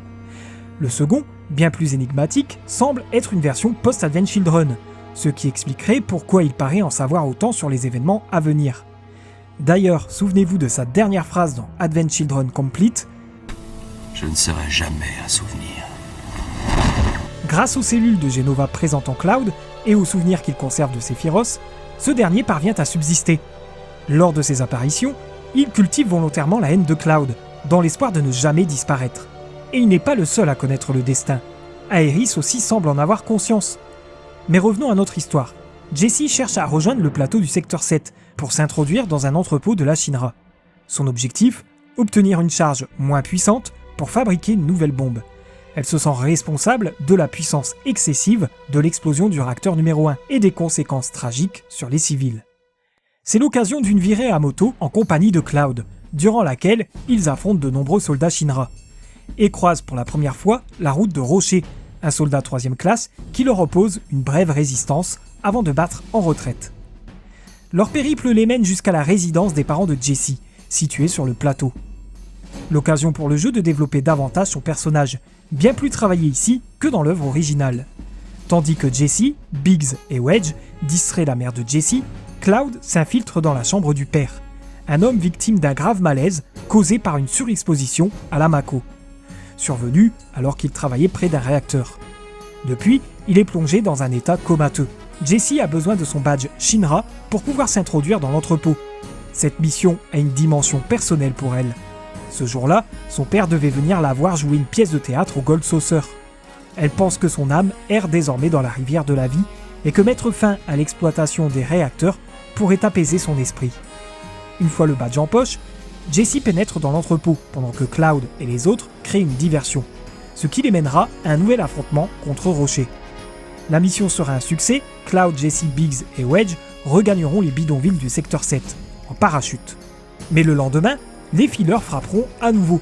Cette fois, leur intervention aura un but bien précis, blesser Jessie, forçant ainsi Barrett à engager Cloud pour la prochaine mission, celle visant le réacteur Mako numéro 5. Une fois encore, les fillers apparaissent à ceux qui sont sur le point de dévier du cours des événements du jeu original. Cloud, Barrett et Tifa prennent donc le train en direction du réacteur, mais leur présence est détectée. Repérés par les forces de la Shinra, ils sont contraints de sauter du train en marche et de trouver un autre itinéraire, tout en étant poursuivis par des soldats et des machines. Ce passage marque la première apparition notable de Heidegger, le chef des opérations armées de la Shinra, qui observe leur progression via les caméras de sécurité. Un dispositif de surveillance qui permettra plus tard au président Shinra de diffuser l'intrusion d'Avalanche à l'échelle de tout Midgar, dans l'espoir de retourner l'opinion publique contre eux. Le trio progresse à travers les entrailles du plateau du secteur 4 avant d'atteindre enfin le réacteur numéro 5. Là, ils parviennent à poser la bombe, mais se retrouvent confrontés à un nouvel adversaire, l'aérodestructeur. Une machine redoutable dont l'explosion projettera Cloud du haut de la passerelle, le faisant chuter jusqu'au bidonville du secteur 5. C'est dans l'église de ce secteur que Cloud retrouve Aeris, mais ils n'ont guère le temps de savourer leur retrouvaille, car un nouvel ennemi fait son apparition, Reno, un membre des Turks, la division spéciale d'investigation de la Shinra. Reno prétend être le garde du corps d'Aeris, un détail expliqué dans Before Crisis. Cloud le combat, et alors qu'il s'apprête à l'achever, les fillers interviennent une fois de plus pour l'en empêcher, car Reno est destiné à jouer un rôle important dans les événements futurs, en tout cas selon le scénario original. Les fillers iront même jusqu'à sauver Aeris d'une chute mortelle depuis un balcon, alors qu'elle tente de fuir l'église en compagnie de Cloud. Une fois hors de danger, la mission de garde du corps se poursuit. Cloud doit désormais raccompagner Aeris chez elle, mais cette dernière n'a pas l'intention de le laisser filer aussi facilement. Elle lui propose de l'aider à rejoindre le secteur 7, mais seulement le lendemain. En attendant, il passe la journée à venir en aide aux habitants du bidonville du secteur 5. Ce passage est l'occasion de montrer une nouvelle victime de la surexposition à la Mako. Un homme à l'apparence hagarde qui provoque chez Cloud de violents maux de tête et des visions troublantes de Sephiroth. Une manière subtile de renforcer les liens entre la contamination à la Mako, les souvenirs et l'influence persistante de l'ennemi juré. La journée se termine par une confrontation contre Rude, un autre membre des Turks, chargé lui aussi de veiller sur Aeris. Mais il est rapidement rappelé vers une autre mission. Une fois la tension retombée, Cloud est invité à passer la nuit chez Aeris. Sa mère, Elmira, lui demande cependant de quitter la maison discrètement une fois la nuit tombée. Elle se méfie de lui en raison de son passé de soldat. Dans une scène faisant directement écho à celle du jeu original, Cloud quitte la maison sans faire de bruit, pour découvrir qu'Aeris l'attend dehors, déterminée à l'accompagner jusqu'au bout. Elle refuse de le laisser repartir seul vers le secteur 7. C'est alors que Cloud, sans comprendre pourquoi, laisse échapper une larme en voyant Aeris marcher devant lui. Ils traversent ensemble les ruines de la route effondrée, empruntant un raccourci en direction du passage menant au bidonville du secteur 7. Alors qu'ils s'apprêtent à se dire adieu, Cloud et Aeris aperçoivent Tifa à bord d'un carrosse faisant route vers le Wall Market, le quartier interlope du secteur 6. Elle semble déterminée, mais refuse toute aide, affirmant avoir quelque chose d'important à accomplir. Inquiet en raison de la réputation de Don Corneo, le maître des lieux, Cloud finit par céder à la requête d'Aeris qui insiste pour qu'ils interviennent. Sur place, ils font la connaissance de Sam, propriétaire d'une étable à Chocobo, qui leur apprend que Tifa s'apprête à passer une audition pour devenir la concubine de Don Corneo. Inquiet, ils se dirigent vers le manoir et croisent Leslie, un employé de Corneo que les lecteurs du roman The Kids Are Alright connaissent déjà bien. Ce dernier leur explique que seules les candidates ayant reçu une lettre de recommandation de l'un des 3 collaborateurs de Don Corneo peuvent accéder à l'audition. Ces 3 personnes influentes sont Sam lui-même, Madame M, une spécialiste des massages, et Andy, le gérant de la ruche. Un lieu de divertissement qui, dans ce remake, prend ses distances avec le concept de Love Hotel du jeu original. C'est finalement Madame M qui accepte de fournir une lettre pour Aeris, après avoir offert un massage très particulier à Cloud. Il ne reste plus qu'à habiller Aeris convenablement pour l'occasion, mais à une condition, que Cloud combatte pour elle au Colisée du Wall Market. Un défi que le duo relève sans peine, mais leur victoire en finale ne suffit pas. Pour obtenir la reconnaissance nécessaire, ils doivent affronter un adversaire mythique, la Maison Infernale. Cette créature emblématique du jeu original revient ici dans une réinterprétation spectaculaire et ingénieuse. Après cette épreuve, Madame M prend Aeris sous son aile pour la préparer à l'audition, pendant que Cloud s'occupe de plusieurs quêtes secondaires dans le Wall Market selon les choix de dialogue effectués plus tôt dans le chapitre. Aeris de son côté élabore un stratagème pour que Cloud puisse l'accompagner au manoir.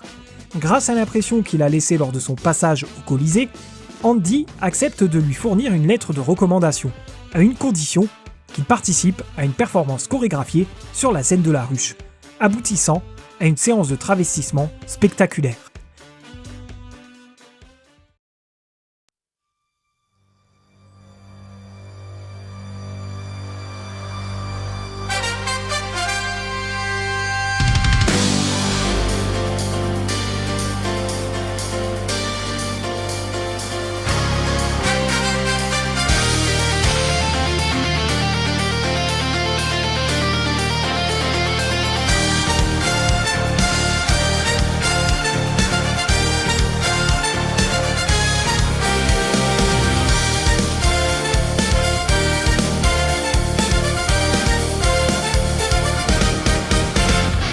Life can be harsh, it can be bitter, but we can make it oh so sweet. Here at the Honeybee, in every moment is a treat. Stand up, cast your feet aside. Stand up, bear your soul with pride. Stand up, cast your feet aside. Stand up, bear your soul with pride.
can be harsh, it can be bitter, but we can make it oh so sweet. Here at the Honeybee, in every moment is a treat. Your heart will warm, your heart will melt into a dream of pure pleasure. Here at the Honeybee, in every moment you'll treasure.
Le plan fonctionne. Déguisé, Cloud infiltre le manoir en compagnie d'Aeris et retrouve enfin Tifa.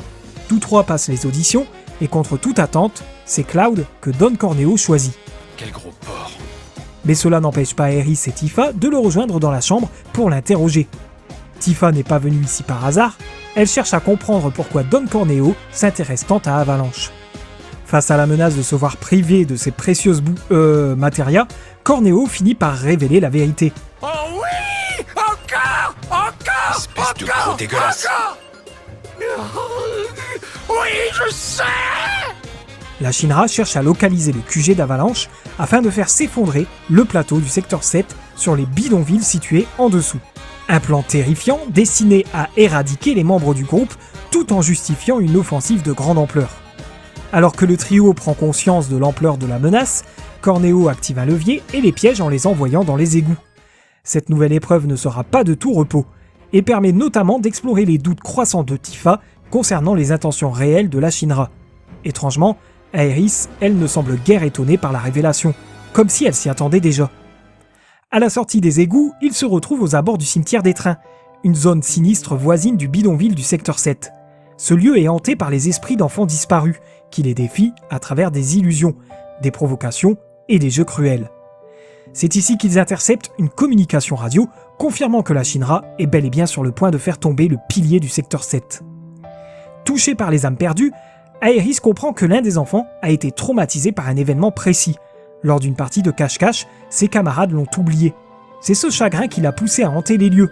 Prenant la forme du redoutable Meistergeist, ce thème de l'enfance perdue résonne particulièrement chez Tifa, qui pense immédiatement à Marlène. L'occasion est idéale pour montrer son inquiétude croissante à propos de la petite fille restée au bidonville du secteur 7. Cette séquence suscite également une réflexion, et si Marlène, tout comme Aeris, possédait une sensibilité particulière à ces phénomènes spirituels. Après un dernier affrontement au cœur du cimetière, le trio parvient enfin à la gare du bidonville du secteur 7. C'est alors que les fileurs interviennent dans le but de retarder le trio et de ralentir leur arrivée au pilier du secteur 7. Ce retard permet à Wedge de tomber du pilier et de se blesser gravement. Cloud grimpe alors le pilier tandis que les autres membres d'Avalanche, dont Biggs, sont dans un état critique. Avant de succomber vraisemblablement à ses blessures, Biggs confie à Cloud la lourde tâche de poursuivre leur combat pour la planète.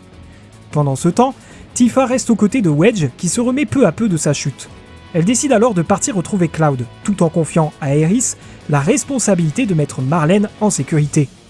Aeris se rend donc au 7e ciel où elle retrouve Marlène, dont le lien avec la rivière de la vie se révèle de plus en plus fort, attisant la curiosité. Cette séquence est rapidement interrompue par l'arrivée de Tseng, le chef des Turks, qui ordonne à Aerys de le suivre. Elle accepte sous certaines conditions, sans en savoir davantage pour l'instant. De son côté, Tifa rejoint Cloud pour l'ascension du pilier. Sur leur chemin, ils retrouvent Jessie, blessée lors des explosions causées par les Fillers, renforçant l'impression que son sort est scellé.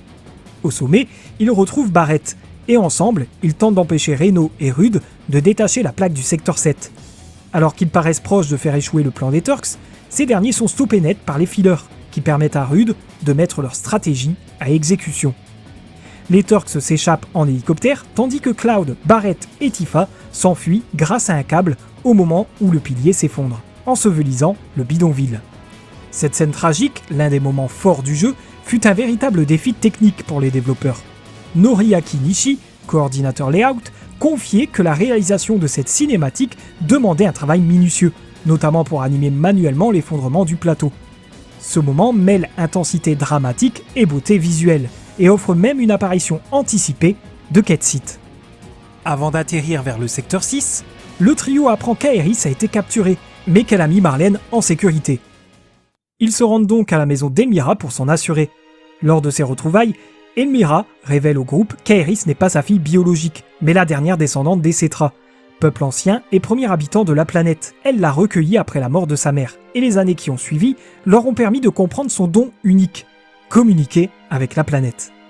La Shinra a longtemps tenté de s'emparer d'Aerys pour l'emmener vers la Terre Promise, un lieu mystérieux censé renfermer une source d'énergie Mako illimitée, sans succès. Elmira souhaite désormais que Cloud, Barrett et Tifa laissent Aerys coopérer avec la Shinra, afin qu'elle puisse revenir sans encombre et ne pas compliquer la situation.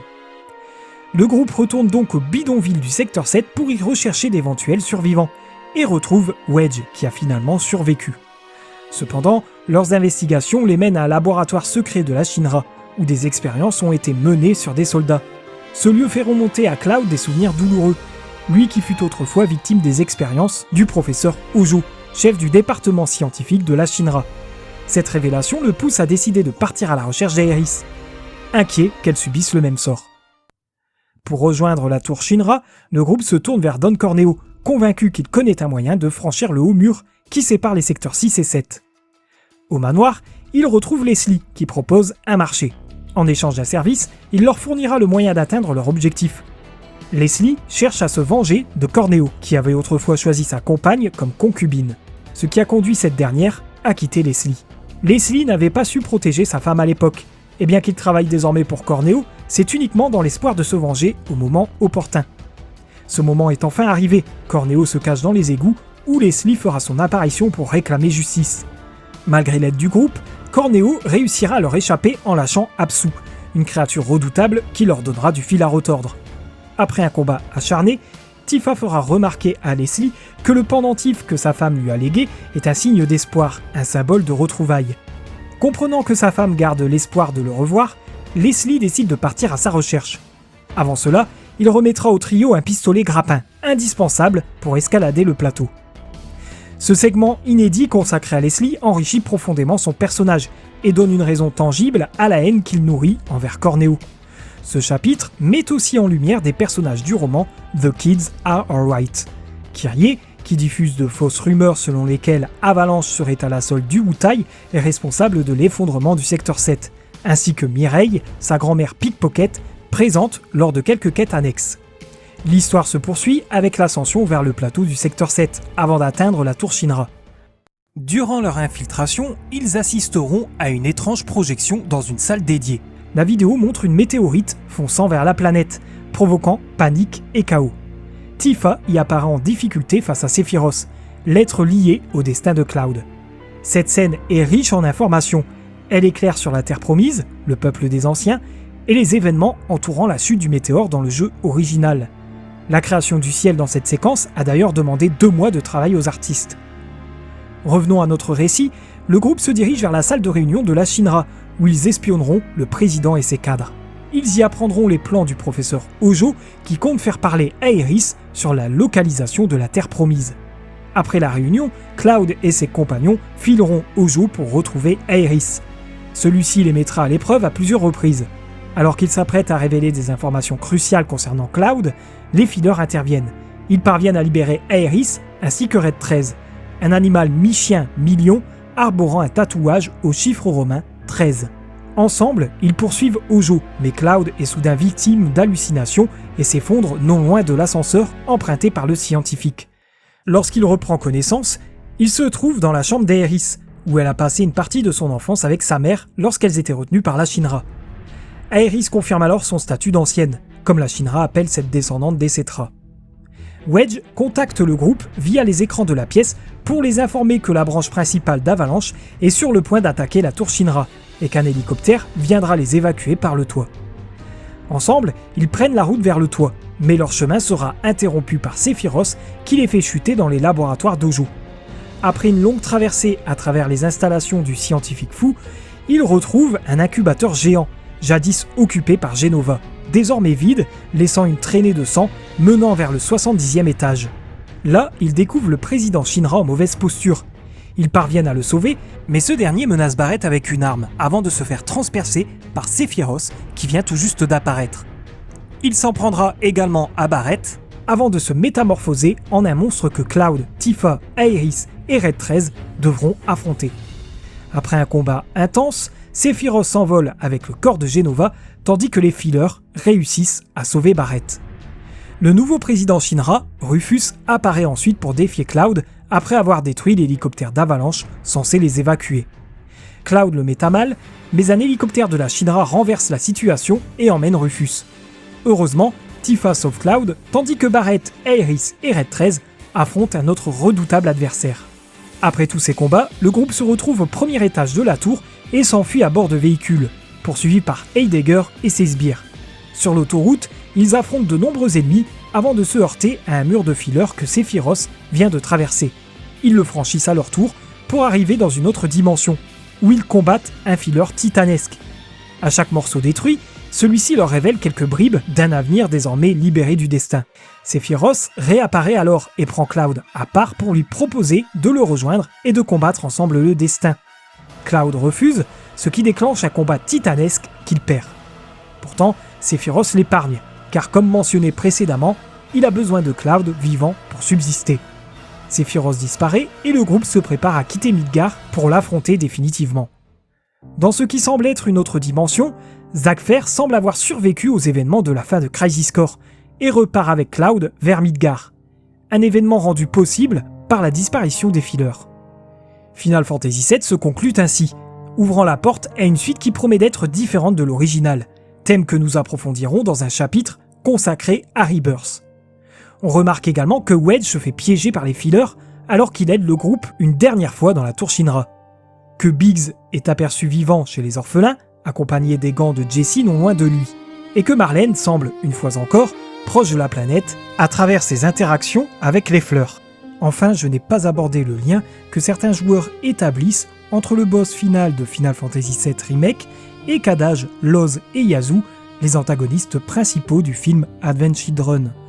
En effet, leur apparence et leur attitude rappellent fortement ces incarnations issues de la volonté de Sephiroth, comme si le remake cherchait à poser un pont narratif avec les événements de l'œuvre cinématographique. Ce parallèle devient encore plus frappant lorsque l'on observe leurs armes. L'un manie une longue lame recourbée semblable au Suba de Kadaj, un autre utilise une paire de pistolets rappelant ceux de Yazoo, tandis que le dernier combat avec une imposante arme de corps à corps évoquant le Dual Hound de Loz.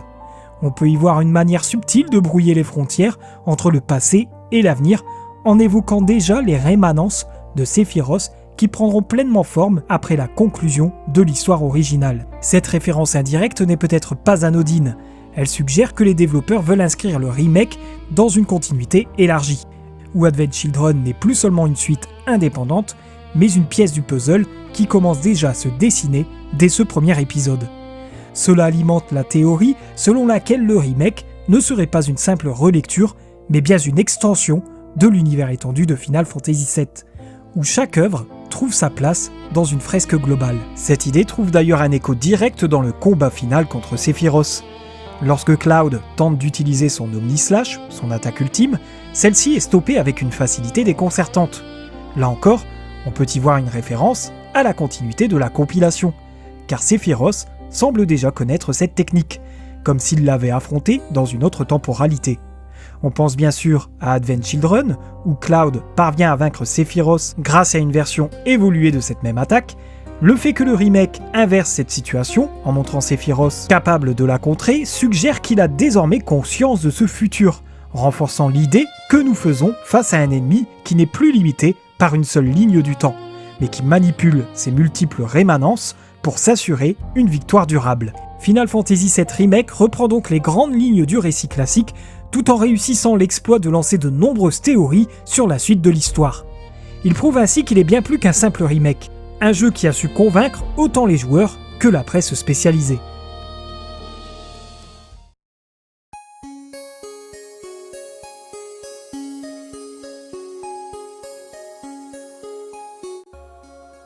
Globalement, la presse a réservé un accueil très positif à Final Fantasy VII Remake.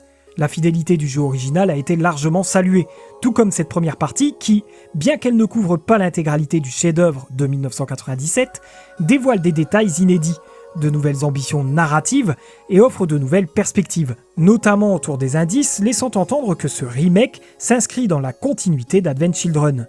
Le jeu prend son temps pour installer ses personnages dans une histoire plus intime, quitte à adopter un rythme différent, qui ne sera pas forcément celui auquel les joueurs de la version originale étaient habitués. Ce rythme, bien que critiqué par certains, ne rend pas le jeu mauvais, mais il souffre parfois de la présence de quêtes secondaires et de contenu un peu trop remplissage.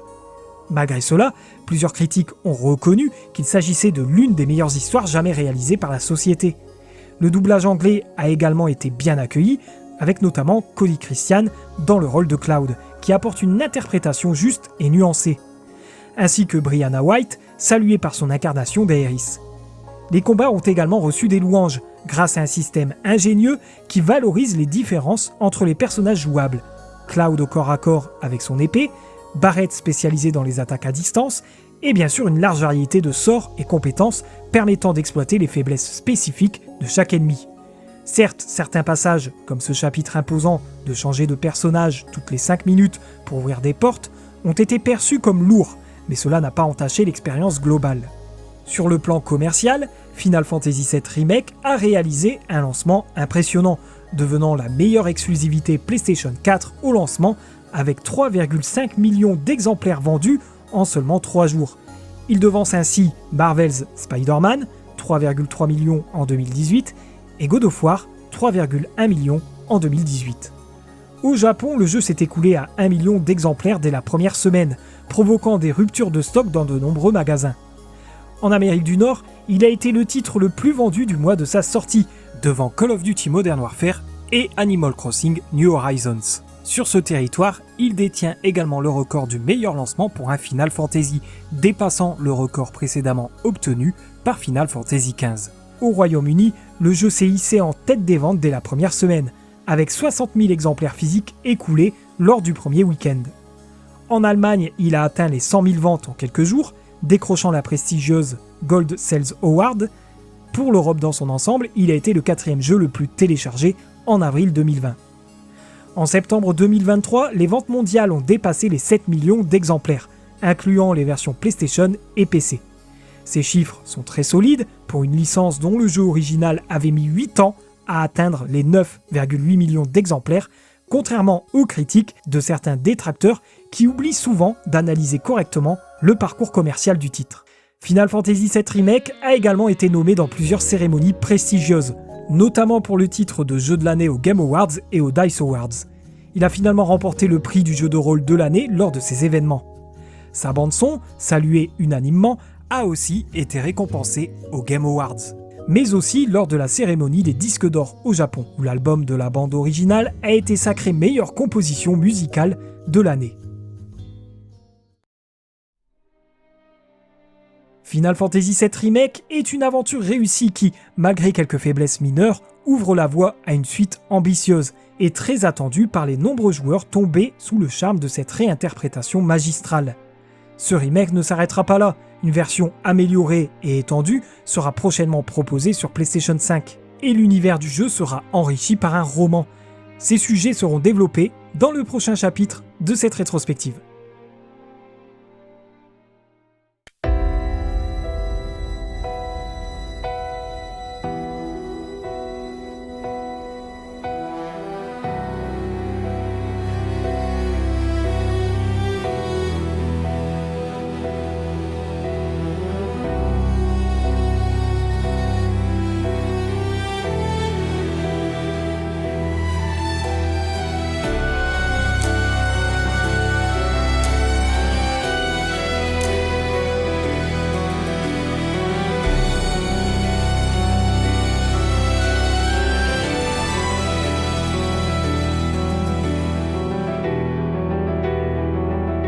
I would be lost, drifting along, floating up high, time after time, and there you'd be, shining brightly, your smiling face to guide my way.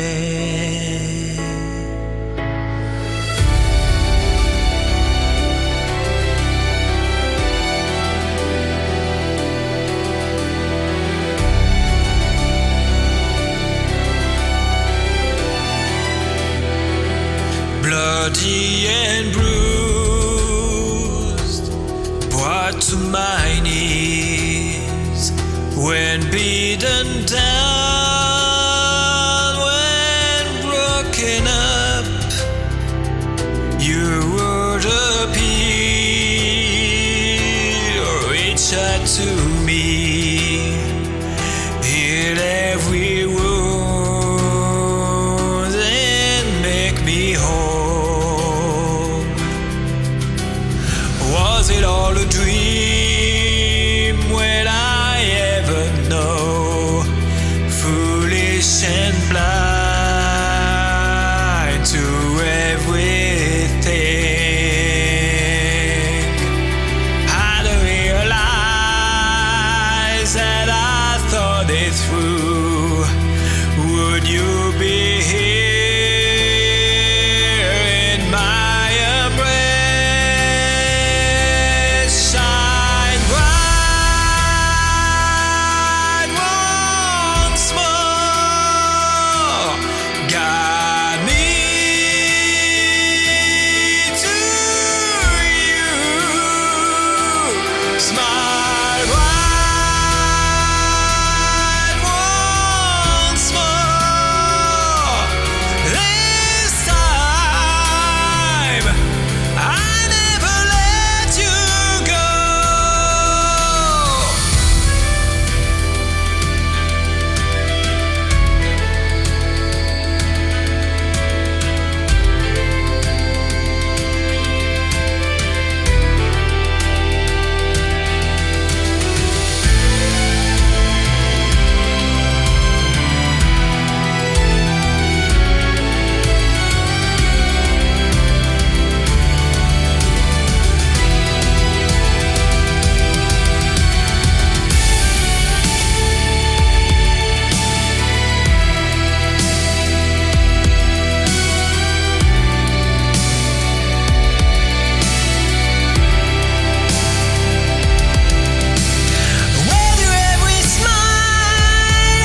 city that's always on my mind. For Midgard, Midgard, I left my one true love behind.